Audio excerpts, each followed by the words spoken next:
Hi everyone, welcome back to Data Rule. Today we're diving into one of the most fundamental concepts in machine learning, that is linear regression. We'll break it down step by step, and by the end of this video, we'll be able to implement it in R. So let's get started. Now, before we jump into coding, let's understand what linear regression is. Imagine you're trying to predict someone's salary based on their years of experience. Now, linear regression helps us find the relationship between these two variables by fitting a straight line through the data points. In simple terms, it answers the question, if x increases, how does y change? Now we know that the equation of a straight line is y equals to mx plus c. Let's break this down. Y is the dependent variable. It's also what we're trying to predict here. In our case, it's salary. X is the independent variable, the predictor. In our case, it's years of experience. C is the intercept. It's the value of y when x becomes 0. It also gives us the baseline prediction. And m is the slope. It tells us how much y changes when x increases by 1 unit. Alright, now that we understand the concept, let's implement it in R. So I've already loaded the dataset in R. Let's see the sample data. We have two columns, years of experience and salary, and we want to predict the salary based on the years of experience. Now let's use the lm function to create our linear regression model. We'll write lm. First we'll write the salary variable which we want to predict, and then we'll write the years experience variable, and data will be data. Now let's run the model. That's it, we've built the model. But the real magic lies in understanding the performance of the model, and that's where the summary function comes in.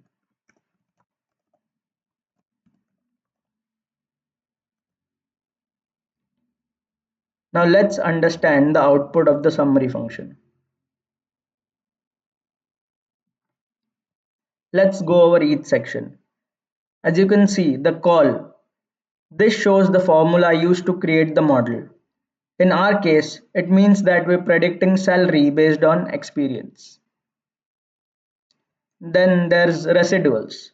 Residuals are nothing but the difference between the actual and predicted values. Ideally, they should be close to 0. Next, we have coefficients. That is the most important part. Let's break it down. We can see that the intercept is close to 25,000, which means that when we have experience of 0, the predicted salary will be 25,000. And the coefficient of years of experience is close to 9,500, which means that for each additional years of experience, the salary increases by 5,000. Then we have standard error, which measures the accuracy of these estimates. The lower is better. We also have p-value. This tells us whether the relationship is statistically significant or not. If the p-value is less than 0.05, the variable has a strong relationship with the target. In our case, the p-value is extremely low, meaning the experience variable is highly significant in understanding the salary. You can also see R-square value. This tells us how well the model fits the data. An R-square close to 1 means the model explains most of the variation in the data. In simpler terms, it shows how well the line fits the data points. Okay, now let's visualize the plot.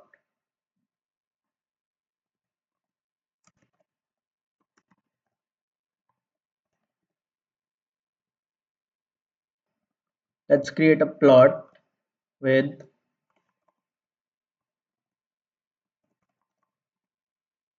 years experience and salary.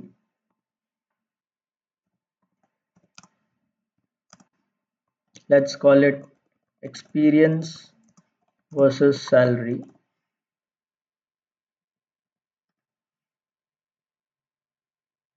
and create a line based on our model with color red.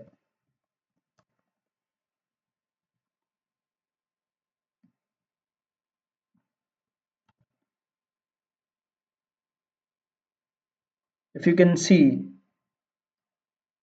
the red line is a regression line. It shows the relationship between experience and salary, and as experience increases, salary increases linearly. Now, if you want to predict a salary, let's say 6 years of experience, let's try it out. For predicting a new salary based on the years of experience, we will write new data, we'll convert it into a data frame, we'll just write years experience equals 6,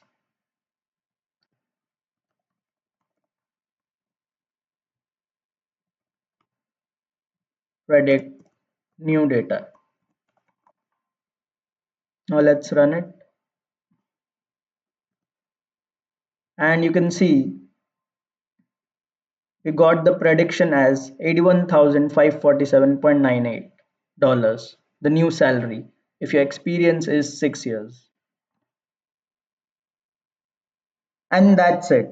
You know how to implement linear regression in R and interpret the results. Want more R tutorials on machine learning models? Hit that like button, subscribe, and let me know what topic you'd like me to cover next.